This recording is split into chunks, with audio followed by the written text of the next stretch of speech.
I-flex ko yung longganisa from Panay Norte Magsingal. Ito yung produkto nila. Ang lalaki, mas malaki pa sa Kabugaw at saka vegan longganisa and also Narvacan longganisa. So may mga ayan. Thank you po sa nagbigay. Thank you so much. This is how we are going to cook longganisa. We do not have to tusok-tusok the longganisa. Ganito lang siya. Tapos, lagyan na lang ng tubig. Thank you so much, Father Ancheta. Destino niya ngayon sa Panay Norte Church. Saint Padre Pio Church. Saint Padre Pio Church of Panay Norte, Magsingal, Ilocos Sur.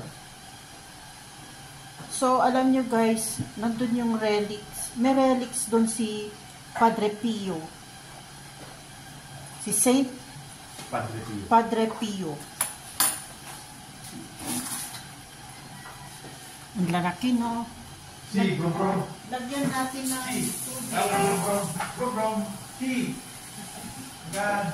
Lagyan natin ng tubig. Ganito lang siya. Tapos, cook it in low fire para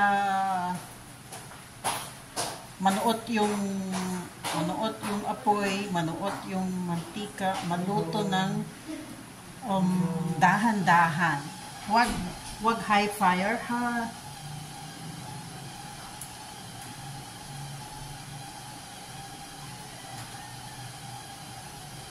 Okay, ang lalaki niya.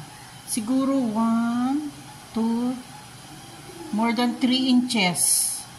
Tapos, ang width niya, 1 inch. More than. Okay guys, that's cooked.